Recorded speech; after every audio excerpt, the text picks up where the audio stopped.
할렐루야, 할렐루야.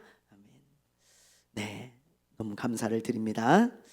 날씨가 점점 더워지고 있네요. 그죠? 네, 찬양을 열심히 하니까 좀 땀이 나는 것 같아요. 벌써 올 여름도 덥고 또 폭우가 많이 온다고 하니까 우리 좀 이번에 좀 피해가 없이 좀 잘 넘어갔으면 좋겠어요. 함께 기도하기를 바랍니다. 네, 이 시간에요 우리 함께 나눌 말씀은 열왕기상 2장 1절부터 9절까지 2장 1절부터 9절까지 말씀인데요. 그 말씀을 좀 펴놓으시기 바랍니다. 열왕기상 2장 1절부터 9절. 자, 지난주에는요 이 아도니아가 스스로 왕이 되려고 하다가 비참해지는 장면을 봤죠. 스스로 높아지려고 하는 사람, 그런 사람들은 하나님이 어떻게 하신다고요? 낮추신다 하셨어요. 예수님의 말씀에 스스로 높아지고자 하는 자는 낮아질 것이요, 자기를 낮추는 사람은 하나님이 높여주신다 하셨습니다. 그 말씀이 얼마나 은혜가 되는지, 그 예수님의 말씀을 우리가 지난주에 나누면서 우리 말씀을 마쳤잖아요. 오늘도 기억이 나더라고요. 그래, 내가 이 아도니아처럼 스스로 높아지면 하나님이 나를 비참하게 하실 거다. 그러나 겸손히 나를 낮추면 하나님이 높일 때가 있을 거다. 그런 마음이 들면서요, 큰 은혜가 되는 거 있죠. 우리가 뭐 좋은 사람이든 아니면 나쁜 사람이든 뭐 복을 받은 사람이든 그렇지 않은 사람이든 우리는 두 거울을 잘 보면서 우리 인생을 아름답게 잘 만들어 가야 돼요. 그게 지혜로운 사람입니다. 그래서 우리 아도니아가 좀 이렇게 비참하게 또 하나님의 심판을 받지만 이런 사람들을 보면서 거울을 삼아야 되겠죠. 네, 거울을 꼭 삼으시기를 바랍니다. 네, 이제 오늘은 드디어 이제 다윗이 죽는 모습을 보게 될 거예요. 그동안 사무엘상 하를 이제 공부하면서 정이 많이 들었어요. 제가 진짜 다윗한테. 그래서 다윗이 죽으니까요 오늘 굉장히 서운한 거 있죠. 너무 서운한 거예요. 그리고 마치 막 친한 사람이 막 죽은 것 같아요. 그래서 막 가슴이 좀 한편에 막 찡하고 막 그렇더라고요. 저만 그런가요? 네, 제가 좀 정이 많아서 그래요. 여러분, 다윗이 너무 정이 들었어. 사무엘 상하를 보면서 왠지 느낌이 이상하더라고. 다윗이 죽는 것을 보니까. 자, 오늘 이제 다윗이 죽는 것을 볼 텐데 그건 좀 이따가 보기로 하고 다윗의 유언을 먼저 살펴보면서 우리가 함께 은혜를 나누도록 하겠습니다. 자, 1절부터 4절까지는 신앙적인 유언이에요. 신앙적인 유언. 그리고 이제 5절부터 9절까지는 개인적인 유언입니다. 이제 이렇게 솔로몬에게 다윗이 이제 하나님의 부르심을 받을 때가 돼가지고 솔로몬에게 유언을 하는 장면입니다. 자, 먼저 1절부터 우리 4절까지 말씀을 우리 한번 읽어보겠습니다. 시작. 다윗이 죽을 날이 임박하매 그의 아들 솔로몬에게 명령하여 이르되 내가 이제 세상 모든 사람이 가는 길로 가게 되었노니 너는 힘써 대장부가 되고 내 하나님 여호와의 명령을 지켜 그 길로 행하여 그 법률과 계명과 율례와 증거를 모세의 율법에 기록된 대로 지키라. 그리하면 내가 무엇을 하든지 어디로 가든지 형통할지라. 여호와께서 내 일에 대하여 말씀하시기를 만일 내 자손들이 그들의 길을 삼가 마음을 다하고 성품을 다하여 진실이 내 앞에서 행하면 이스라엘 왕위에 오를 사람이 내게서 끊어지지 아니하리라 하신 말씀을 확실히 이루게 하시리라. 아멘. 자, 여기 보면 다윗이 솔로몬에게요 너는 대장부가 되라 그렇게 말씀하고 있잖아요. 여기서 대장부는 남자다운 남자를 말하는데 남자다운 남자란 막 김종국처럼 막 이렇게 막 근육이 막 나오고 말이죠. 근육이 엄청 많고 그리고 뭐 힘이 센 그런 사람을 말하는 게 아닙니다. 만약에 그런 사람이라면 헬스장을 다녀야 되겠죠. 그래서 다윗이 헬스장을 끊어줘야 되는데 그렇지 않잖아요. 여기 이 말은 그런 말이 아니고 뒷구절과 우리가 연관해서 생각해야 돼요. 뒷구절과 3절에 보면 하나님의 말씀을 그대로 지키고 행하면 무엇을 하든지 형통할 것이라고 말씀하고 있죠. 그리고 4절에 보면 하나님이 나에게 이런 약속을 하셨다. 만일 내 자손들이, 그러니까 다윗의 자손들이 하나님의 말씀에 순종하고 하나님을 경외하고 마음과 뜻과 힘을 다하여 하나님을 섬기면 너에게서 후손들이 끊임없이 왕위를 앉게 될 거다. 영원히 너의 후손이 왕이 될 거다. 그걸 나에게 약속하셨다. 그러면서 그러니 너는 힘써 대장부가 되라. 그 말인 거예요. 너는 그러니 힘써 대장부가 돼서 담대하게 하나님의 말씀을 지켜라. 하나님의 말씀을 따라라. 때로는 어렵고 힘들고 낙심이 되고 좌절이 될 때도 있지만 대장부처럼 용기를 내가지고 하나님의 말씀을 따라가야 돼. 하나님을 섬기고 하나님의 말씀에 순종하며 하나님을 의지하고 그 길을 걸어가라. 그러면 하나님이 너에게 복을 주시고 형통하게 하실 거다. 그런 신앙적인 유언을 하는 것을 보게 되어집니다. 이게 다윗의 신앙적인 유언이었어요. 1절부터 4절까지 말씀이고요. 개인적인 유언이 또 있어요. 자, 우리 5절 6절 한번 볼게요. 먼저 자, 5절과 6절 시작. 수르야의 아들 요압이 내게 행한 일 곧 이스라엘 군대의 두 사령관 넬의 아들 아브넬과 예델의 아들 아마사에게 행한 일을 내가 알거니와 그가 그들을 죽여 태평시대에 전쟁의 피를 흘리고 전쟁의 피를 자기의 허리에 띤 띠와 발에 신은 신에 묻혔으니 내 지혜대로 행하여 그의 백발이 평안히 스월에 내려가지 못하게 하라. 네, 다윗이 뭐라고 유언을 합니까? 이건 개인적인 유언이거든요. 뭐라고 유언을 해요? 요압 장군을 지혜롭게 죽이라는 거예요. 야, 참, 이 요압은 다윗의 최측근이었잖아요. 다윗의 바로 옆에서 항상 다윗과 함께했던 사람인데 다윗의 마음을 너무너무 아프게 한 사람이에요. 이 사람은. 그리고 다윗의 근심과 걱정이 된 사람이었고 죄를 너무 많이 지은 사람입니다. 이 사람은 무죄한 사람을요 많이 죽였어요. 그죠? 그리고 다윗이 그렇게 부탁을 하고 그렇게 명령을 했는데 압살롬을 죽이지 말라고 완전히 그냥 뭐 다윗의 말을 귓등으로도 안 듣잖아요. 그냥 바로 가서 찔러 죽여요, 압살롬을. 그 다윗이 막 시금을 전폐하고 막 애통하지 않습니까? 이런 일들이 요압 때문에 다윗이 너무 많이 겪은 거예요. 그래서 다윗이 생각하기를 저런 사람은 마땅히 심판을 받아야 정의가 세워진다. 저런 죄를 짓고 저렇게 잘 살아가는 것은 하나님의 공의가 아니다. 그런 판단이 있었던 것 같아요. 그래서 다윗의 개인적인 유언 중에 하나가 요압을 네가 지혜롭게 잘 죽여라.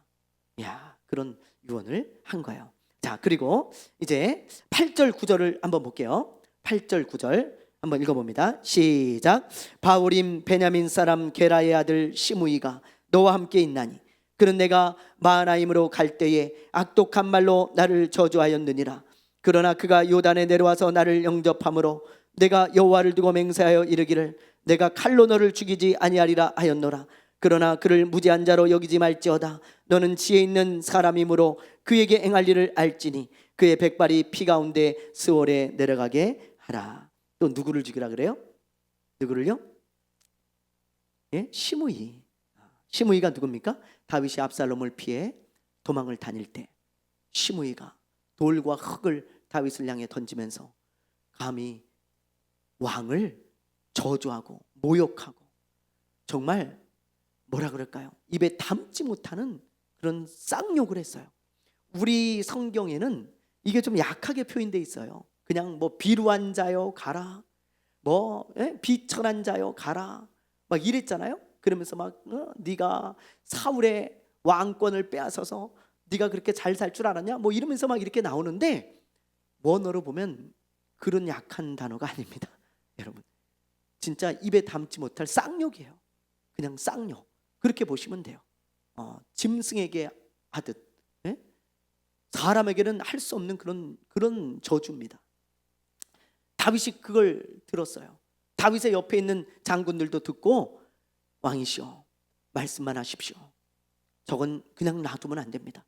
저런 사람은 그냥 놔두면 안 됩니다. 감히 하나님이 세운 왕을 저렇게 쌍욕을 하니 저걸 놔두면 안 됩니다. 그러면서 내가 가서 당장에 단칼에 베겠습니다. 그때 다윗이 말리잖아요. 뭐라 그럽니까? 얘야 내가 잘못해서 하나님께 벌을 받고 있는데 저것 또한 하나님이 나에게 주시는 벌이 아니겠냐. 그러니 우리가 더 바르게 살자. 내가 죄를 지어서 그런 것이니 이제부터 더 바르게 살자. 그리고 그냥 가요. 참 대단하죠, 다윗이. 그런데 다윗의 마음에는 그게 있는 거예요. 마음에는 개인적인 감정으로도 있었겠지만 아까 얘기한 그 요압의 경우와 똑같아요. 저런 사람은 그건 하나님을 대적한 거잖아요. 하나님을, 단순히 다윗을 대적한 게 아니고 하나님이 기름 부어 세운 다윗을 대적한 것이기 때문에 하나님을 대적한 것으로 본 것입니다. 그래서 저렇게 하나님을 대적하는 사람들은 이제 마땅히 죽어야 된다. 그래야 이 땅에 공의가 세워지고 하나님을 경외하게 된다. 그러면서 다윗이 하나님을 대신해서 심판을 명령하는 그런 차원입니다. 여러분들이 그렇게 보시면 돼요. 물론 다윗의 마음에도 당연히 아픔과 엉어리가 있었겠죠. 그러나 하나님이 그 마음까지도 주관하셔서 심판하는 것을 보게 되어지는 거예요. 자, 그리고 이제 한번 7절을 보세요. 다윗의 마지막 유언 7절. 자, 읽어봅니다. 시작. 마땅히 길르앗 바르실레의 아들들에게 은총을 베풀어 그들이 내 상에서 먹는 자 중에 참여하게 하라. 내가 내 형 압살롬의 낯을 피하여 도망할 때에 그들이 내게 나왔느니라. 예. 누구를 죽이라는 유언만 있으면 섬뜩할 텐데, 그죠? 맨날 유언이 누구 죽여라, 누구 죽여라, 누구 죽여라 그러면 얼마나 섬뜩합니까? 그런데 바르실레의 아들들에게 은혜를 베풀어 주라, 그런 따뜻한 유언도 있어요. 왜요? 다윗이 이걸 잊지 못하는 거예요. 너무 고마운 거예요. 압살롬을 피해서 도망 다닐 때 시므이처럼 저주하고 쌍욕을 한 사람도 있었지만 바르실레는요, 먹을 것, 필요한 것을 잔뜩 싸갖고 와가지고 다윗과 그와 함께하는 사람들을 섬긴 거예요. 필요할 때마다. 그게 다윗이 얼마나 고마운지, 얼마나 그 은혜가 감사한지. 정말 이게 죽을 때도 이게 나오잖아요, 그렇죠? 그러니 다윗이 그걸 얼마나 고마워하는지 알 수 있어요. 솔로몬에게 너 바르실레의 아들들을 꼭 기억해야 돼. 다른 사람은 몰라도 저 아들들은 항상 네 상에서 먹게 하고, 그리고 죽을 때까지 저 자녀들에게 은혜를 베풀어라. 아빠를 생각해서 꼭 은혜를 베풀어야 돼. 아주 신신당부하는 거예요. 신신당부. 그렇게 했겠죠, 솔로몬이. 그랬을 거예요, 분명히. 예. 자, 이렇게 이제 다윗의 유언을 우리가 살펴봤어요. 하나는 신앙적인 유언, 하나는 개인적인 유언. 근데 저는 이 신앙적인 유언을 보면서요, 이런 생각이 들었어요. 참 부럽다. 내가 죽을 때 무슨 유언을 할까? 내가 다윗처럼 이렇게 신앙적인 유언을 할 수 있을까? 하나님을 사랑해라, 얘들아. 그럼 하나님이 복을 주셔. 얘들아, 하나님의 말씀에 순종해봐. 하나님이 형통한 길로 열어주실 거야. 무슨 일이 있어도 하나님을 경외해라.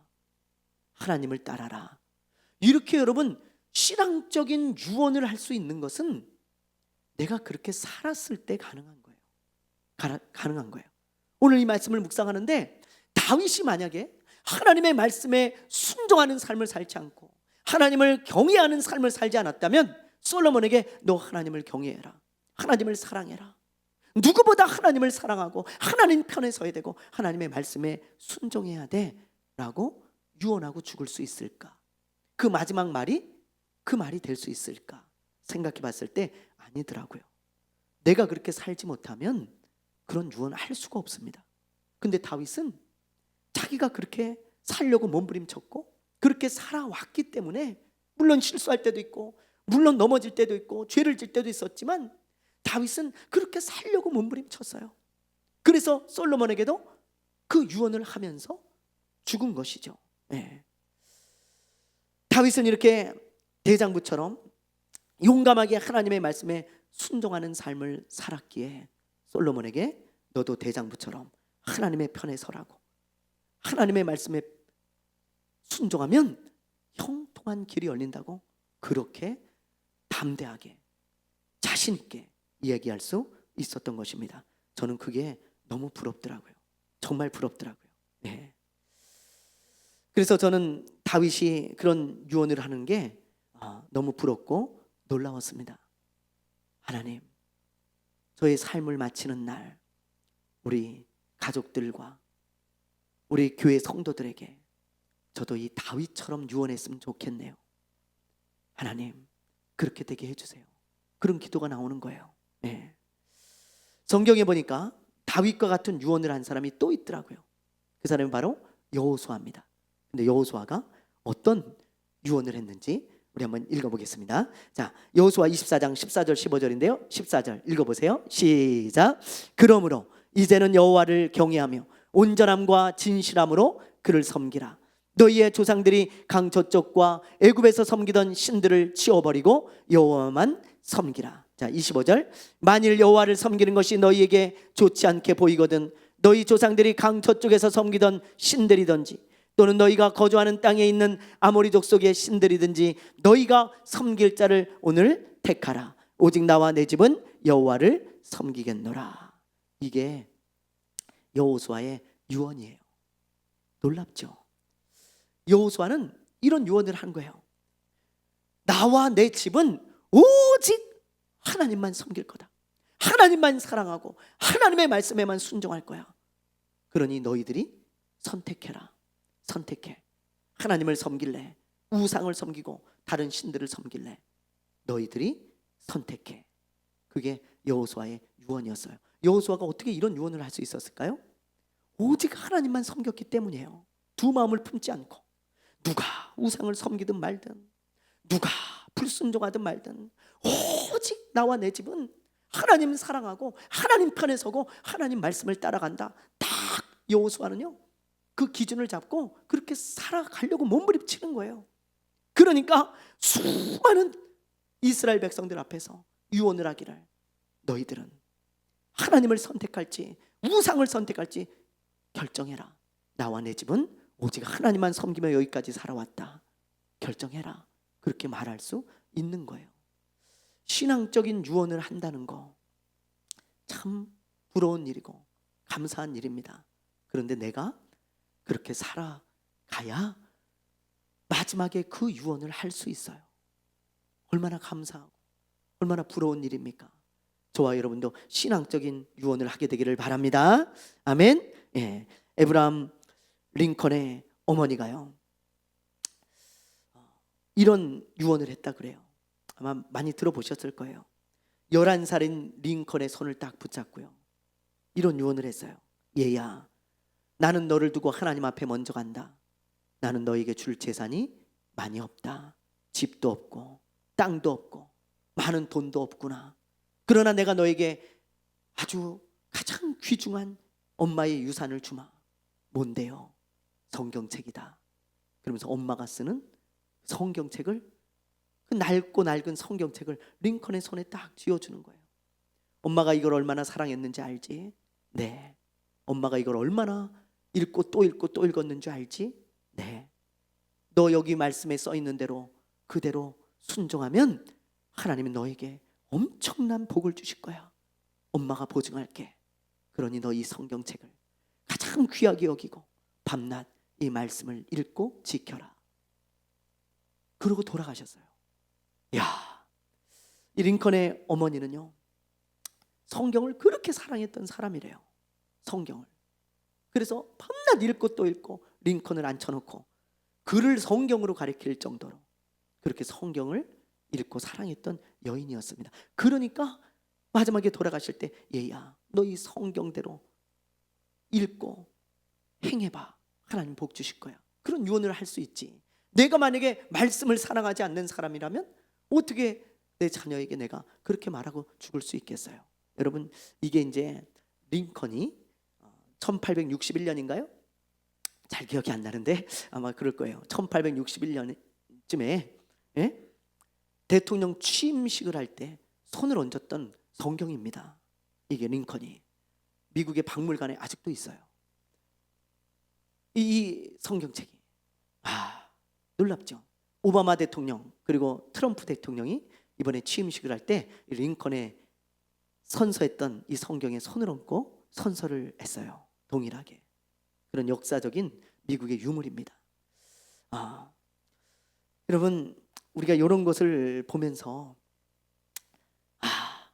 나도 유언으로 신앙적인 그런 유언의 유산을 남기려면 내가 어떻게 살아야 될지 좀 생각해 봤으면 좋겠어요.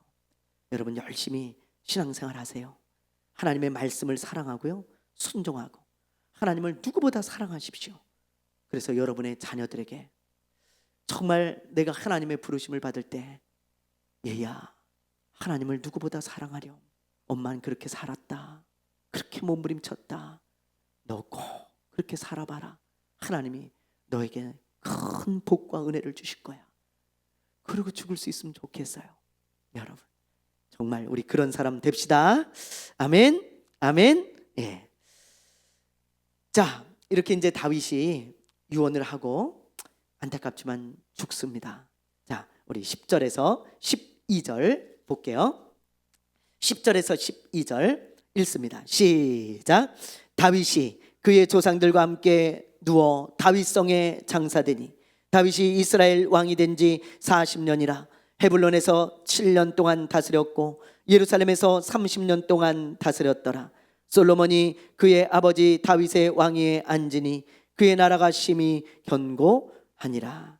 10절에 보면 이제 다윗이 죽고 다윗성에 장사되었다고 했죠.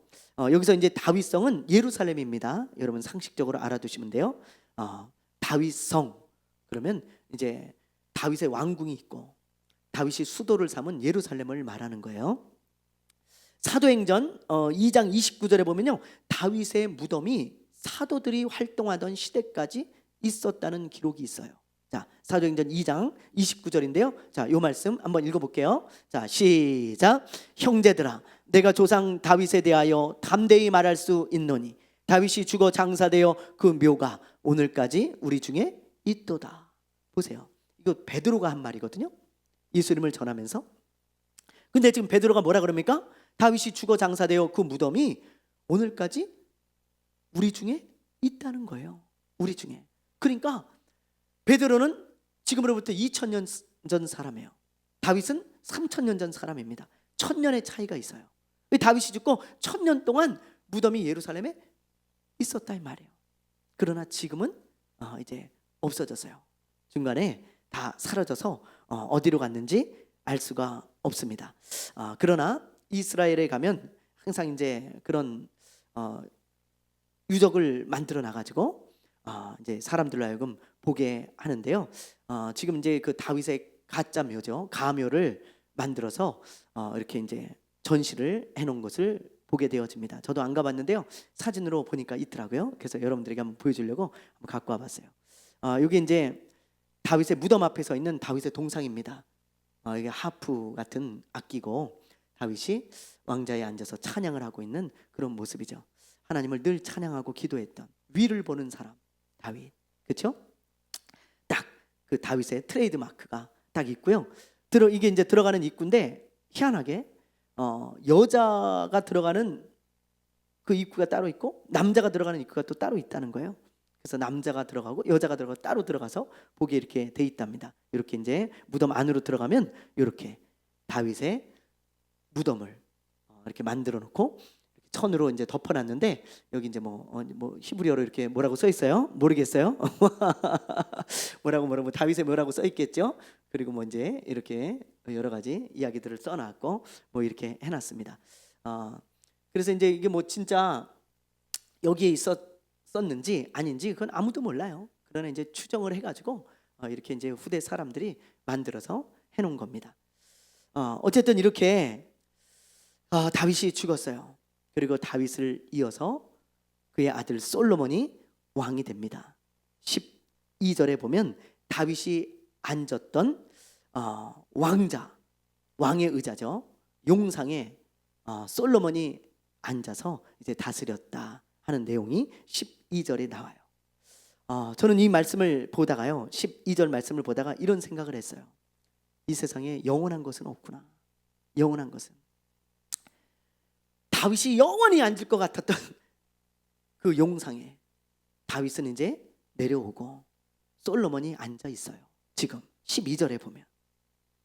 그리고 이제 우리가 또 보겠지만 잠시 후면 몇 주 안 지나서 여러분 몇 주 안 지나서 솔로몬의 용상에 또 그의 아들이 앉아 있는 것을 보게 될 겁니다.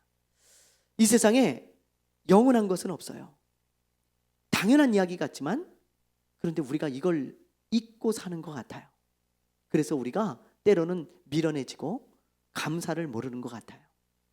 이걸 우리가 기억하면 지혜롭게 살 수 있고 감사가 나올 수 있어요. 지금 대통령 선거 유세가 한창입니다. 누가 대통령이 될지 모르겠지만 누가 대통령이 돼도 대통령 몇 년 해요? 네, 5년이에요. 5년 해요.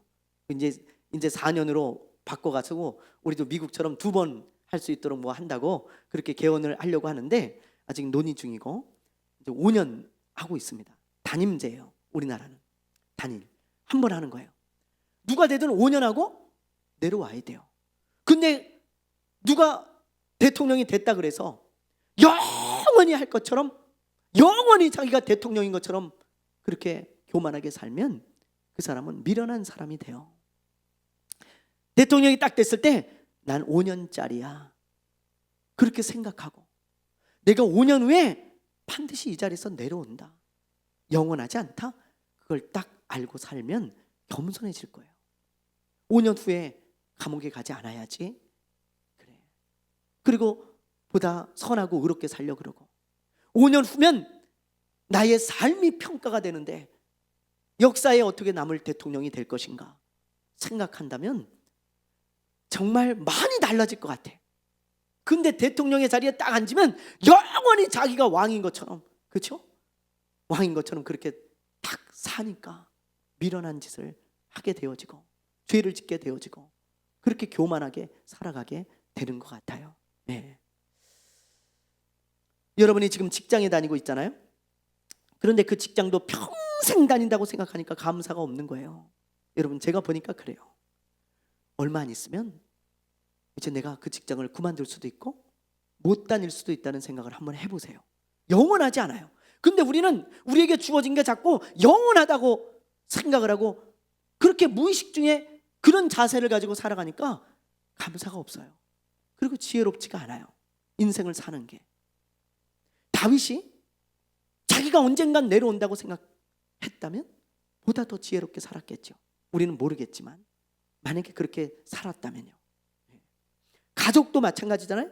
우리는 영원히 내 곁에 당연히 있을 줄 압니다. 그러나 안 그래요. 영원한 건 없어요. 이 세상에는 영원한 게 없어요.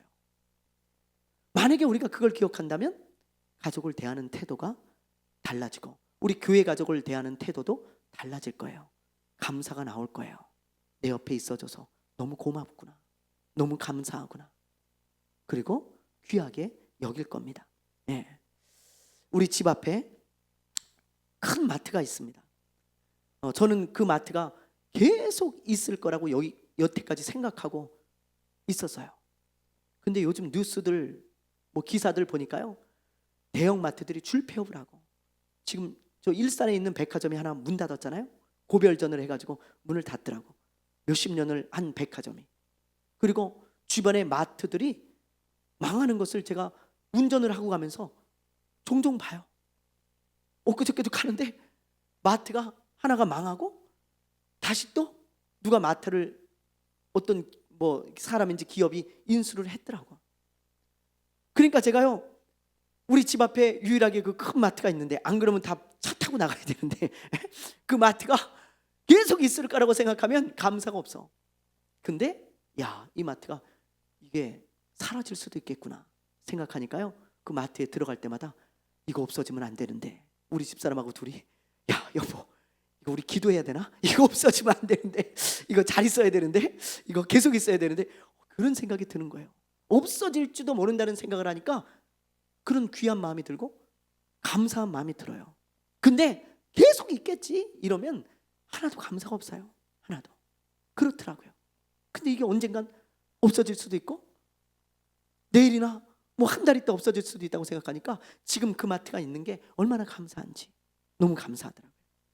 이처럼 이 세상에는 영원한 것이 없다는 것을 우리가 꼭 기억했으면 좋겠어요. 그럼 우리가 진짜 많은 생각을 하게 되고 겸손해지고 달라질 거예요. 여러분 지금 우리 교회 가족들이 이렇게 너무너무 감사하잖아요. 이렇게 함께 신앙생활하는 사람들이 있다는 거. 그러나 영원하지 않습니다. 영원하잖아요. 여러분의 직장도 가족도 여러분에게 주어진 모든 것도 언젠가는 여러분을 떠날 때가 있어요. 떠날 때가. 그러니 그걸 알고 정말 우리가 좀 지혜롭게 인생을 살아가고 그리고 좀 감사하면서 살았으면 좋겠어요. 지금 나에게 주어주신 것들, 그것에 감사하는 저와 여러분 되시면 좋겠습니다. 아멘. 아멘. 자, 이제 마지막으로 아도니아가 죽는 이야기를 보면서 마치겠어요. 자, 아도니아가 이야기한 대로 죽습니다. 안타깝지만 비참하게 죽어요. 이 사람이. 자, 어떻게 죽게 되는가 보시죠. 자, 13절부터 18절까지 우리 한번 읽어봅니다. 13절부터 18절. 학기세 아들 아도니아가 솔로몬의 어머니 밧세바에게 나온지라. 밧세바가 이르되 내가 화평한 목적으로 왔느냐. 대답하되 화평한 목적이니이다. 또 이르되 내가 말씀드릴 일이 있나이다. 밧세바가 이르되 말하라. 그가 이르되 당신도 아시는 바이거니와 이 왕위는 내 것이었고 온 이스라엘은 다 얼굴을 내게로 향하여 왕으로 삼으려 하였는데 그 왕권이 돌아가 내 아우의 것이 되었음은 여호와께로 말미암음이니이다. 이제 내가 한 가지 소원을 당신에게 구하오니 내 청을 거절하지 마옵소서. 밧세바가 이르되 말하라. 그가 이르되 청하건대 솔로몬 왕에게 말씀하여 그가 수넴 여자 아비삭을 내게 주어 아내를 삼게 하소서. 왕이 당신의 청을 거절하지 아니하리이다. 밧세바가 이르되 좋다. 내가 너를 위하여 왕께 말하리라. 아도니아가 솔로몬의 어머니인 밧세바를 찾아와서 이런 부탁을 합니다. 당신도 아시겠지만 원래 내가 왕이 됐어야 됩니다. 야, 이 사람 아직도 교만해요. 그렇죠? 그런 수모를 당하고 그런 부끄러움을 당했는데도 아직도 교만해. 자기가 왕이 됐어야 된다는 거예요. 끊임없이 그 생각을 놓지 못하고 있는 것을 보게 되어지는 것입니다. 자, 내가 왕이 됐어야 되는데 당신의 아들이 왕이 됐어. 그러니 내 부탁은 좀 하나 들어줄 수 있지 않겠소? 뭡니까? 밧세바가 물으니까 아도니아가 하는 말이 우리 아버지의 여인이었던 저 수넴 여자 아비삭이 있지 않습니까? 그 여자를 나의 아내로 좀 달라고 솔로몬에게 부탁을 해주시오. 그 정도는 해줄 수 있지 않소? 당신의 부탁이라면 반드시 솔로몬 왕이 들어주실 것이요. 어머니니까. 그러니까는 밧세바가 아무 생각 없이 알았다고 내가 한번 부탁해 보겠다고 그렇게 이야기를 하는 거예요. 그래서 이제 솔로몬에게 부탁을 하는데 솔로몬이 거기서 분노하고 폭발을 해요. 자, 한번 보겠습니다. 19절에서 23절이에요. 19절부터 23절까지 시작. 밧세바가 이에 아도니아를 위하여 말하려고 솔로몬 왕에게 이르니 왕이 일어나 영접하여 절한 후에 다시 왕자에 앉고 그의 어머니를 위하여 자리를 베푸니 그가 그의 오른쪽에 앉는지라. 밧세바가 이르되 내가 한 가지 작은 일로 왕께 구하오니 내 청을 거절하지 마소서. 왕이 대답하되 내 어머니여 구하소서. 내가 어머니의 청을 거절하지 아니하리이다. 이르되 청하건대 수넴 여자 아비삭을 아도니아에게 주어 아내로 삼게 하소서. 솔로몬 왕이 그의 어머니에게 대답하여 이르되 어찌하여 아도니아를 위하여 수넴 여자 아비삭을 구하시나이까? 그는 나의 형이오니 그를 위하여 왕권도 구하옵소서. 그뿐 아니라 제사장 아비아달과 수리아의 아들 요압을 위해서도 구하옵소서 하고 여호와를 두고 맹세하여 이르되 아도니아가 이런 말을 하였은즉 그의 생명을 잃지 아니하면 하나님은 내게 벌 위에 벌을 내리심이 마땅하나이다. 아멘. 자, 여러분 솔로몬이 뭐라고 합니까? 내가 어머니의 부탁이라면 다 들어주겠지만 이건 아니지 않습니까? 어찌하여 아도니아가 아버지의 여자를 자기의 아내로 삼겠다고 합니까? 이건 반역입니다. 그러면서 막 폭발을 하는 거예요. 그러면서 뭐라 그러냐면 어머니한테 어머니 차라리 저의 왕의 자리도 아도니아에게 주시지 그럽니까? 어떻게 그런 부탁을 저에게 할 수 있고 그런 부탁을 받았을 때 정말 호되게 호통을 쳐야지 그걸 저에게 부탁할 수 있습니까? 이건 반역을 하는 것이니 내가 그를 살려둘 수가 없습니다. 그러는 거예요. 왜 솔로몬이 이렇게 폭발을 하고 이런 얘기를 했냐면 저번에도 제가 몇 번 말씀드렸죠. 전 왕의 여자는 다 다음 왕만이 취할 수 있어요.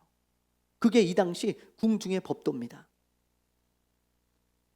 전 왕의 여자를 취했다는 건 내가 이제 왕이라는 얘기예요. 그런데 아도니아가 전 왕인 아버지의 여인을 달라고 하는 건 마음에 내가 언젠간 왕이 되겠다는 그런 암시적인 사인이 있는 거고, 솔로몬에게 너 조심해라 라고 하는 그런 도전의 의미가 있어요. 너 조심해, 언젠간 내가 죽일 수도 있어 라고 하는, 여러분 그런 암묵적인 암시. 이 아도니아의 의도가 있었겠죠. 이 사람도 뭐 미련한 사람은 아니잖아요. 그러니까 이 사람도 무슨 의도가 있었겠죠. 무슨 의도요? 다윗의 여자를 자기가 취함으로써 이제 자기 세력을 다시 결집할 수 있겠죠. 봐라, 이 다윗의 아내를 내가 얻었다. 내가 다음 왕이 돼도 된다. 내가 그런 마음이 있다. 이런 야망을 가지고 자기 세력을 하나하나 또 모아서 반란을 할 수 있는 거예요. 솔로몬의 입장에서 볼 때 이건 엄청난 반역입니다. 그런데 솔로몬이 뭐라고 이야기를 하고 이 아도니아를 살려줬어요? 조건을 달았잖아요. 기억나세요? 네. 무슨 조건을 달았습니까? 만약에 한 번이라도 더 반역의 기미가 보이면 당신 죽을 거예요.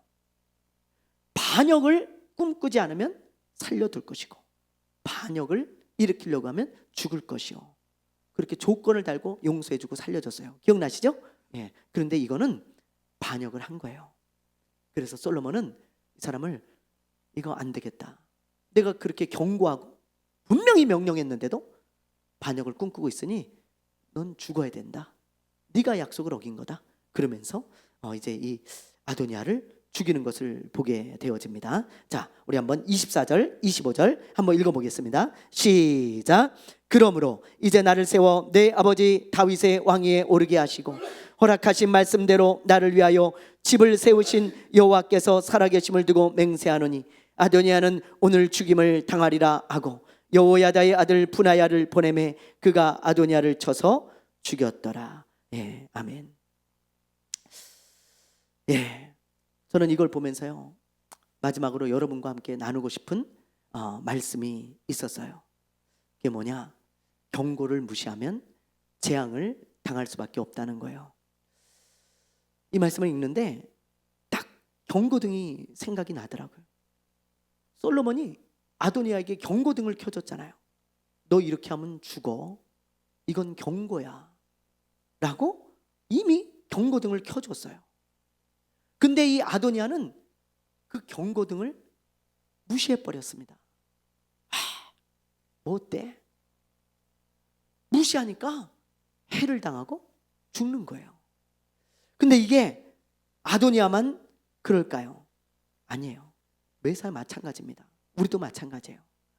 하나님의 경고하신 거 여러분 주의 깊게 듣고 조심해야 돼요.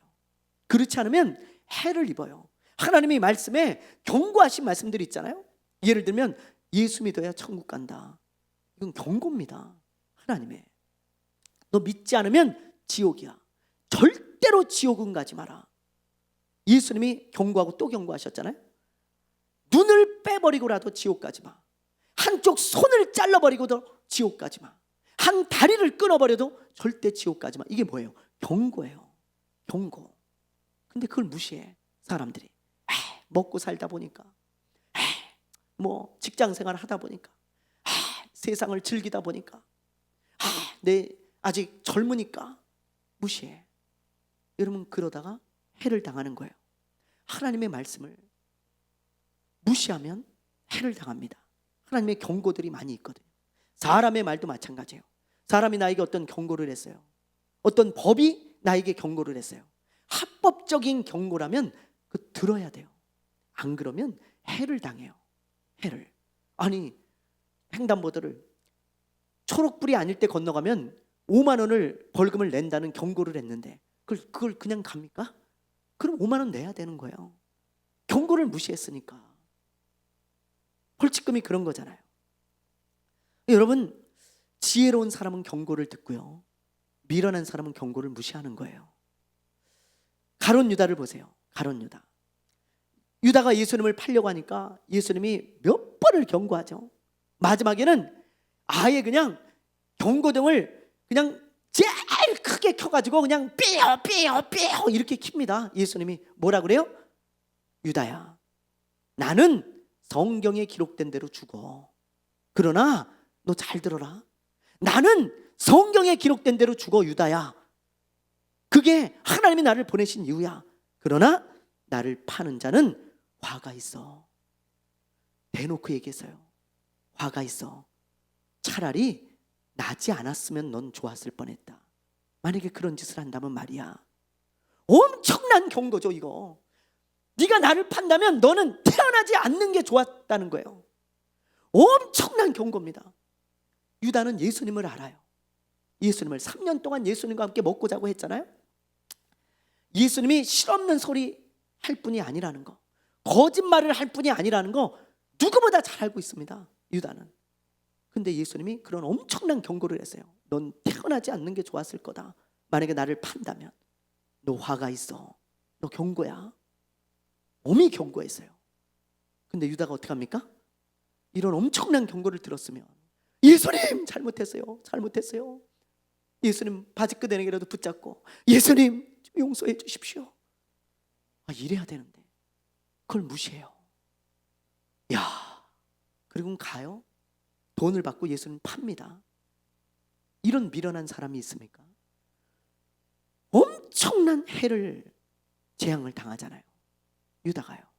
인생에 있어서 가장 비참한 사람이 되어지고 맙니다. 이제 곧 여름이 됩니다. 여름이 되면 항상 물놀이 사고가 나요. 조심하는데 나는 것은 어쩔 수 없지만 경고를 무시하고 나는 것은 미련한 짓이에요. 그렇죠? 여름이 되면 항상 이런 뉴스, 이런 영상 항상 나와요. 이래도 물놀이 갈 건가요? 여러분 이 물 보세요. 무지막지하지 않았습니까? 여러분 장마철에 이렇게 물이 쏟아져요, 계곡에. 그래서 항상 이런 영상을 틀어주면서, 재난 영상 같은 거 틀어주면서 계곡에 가지 마십시오. 이래도 갈 겁니까? 죽습니다 당신. 얘기하는데 항상 가가지고 사고 나는 사람들이 있어. 그래서 진입금지 계곡에 들어간 대학생들 급류에 휩쓸려 곧바로 사망 판정. 3명이 죽었어요. 3명이. 재작년인가 작년인가. 이 젊은 아이들이 들어가지 말라고 그렇게 경고했는데 들어가. 왜? 사람 없으니까 더 좋네. 와, 야 우리 전세 낸 것 같다. 야, 이렇게 폭우가 쏟아질 때가 더 재밌는 거야. 이렇게 물이 많아야 더 재밌는 거야. 이렇게 좀 위험해야 재밌는 거야. 젊은 애들이 객기로 그 경고를 무시하고 들어갔다. 3명이나 생명을 잃지 않습니까? 한 해에 물놀이로 죽는 사람이 정말 많아요. 제가 어렴풋이 기억나는데 5년 동안 물놀이로 죽은 사람만 100여 명이 넘습니다. 이런 경고를 무시하고 들어가는 거죠. 경고를 무시하고. 안타까운 일이에요, 여러분. 근데 이게 남의 일이라고 생각하지 마세요. 남의 일이라고. 하나님의 경고든 사람의 경고든 합당한 경고는 반드시 들어야 돼요. 여러분 꼭 들으십시오. 하나님이 경고해 놓은 이 성경에 있는 말씀들 꼭 지키세요. 그럼 여러분들이 복을 받고 해를 당하지 않을 거예요. 여러분을 생각해서 하는 경고들, 충고들, 그런 거 들으세요. 그럼 여러분이 해를 당하지 않을 거예요. 귀를 잘 귀 기울여서 경고 음이 켜지걸랑 여러분 꼭 듣는 지혜로운 사람들 되시기 바랍니다. 아멘. 예, 오늘 여기까지 하겠습니다. 말씀을 나누다 보니까요 너무너무 제가 은혜를 많이 받네요. 여러분 우리 기도도 합시다. 이 시간에 우리 기도할 때 하나님, 내 삶에 하나님의 경고등이 켜질 때 그 말을 꼭 듣게 해주십시오.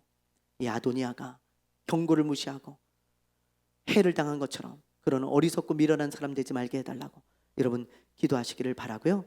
하나님, 이 세상의 것은 영원하지 않다는 걸 알고 지혜롭게 살고 감사하며 살게 해달라고 기도하시기를 바라고요. 여러분 또 우리의 유언이 어떤 유언을 남길 것인가 생각하면서 신앙적인 유언을 남기기 위해 우리가 오늘도 내일도 신앙인으로 신실하게 살아내야 합니다. 그걸 생각하며 우리 기도하는 시간을 잠시 갖도록 하겠습니다.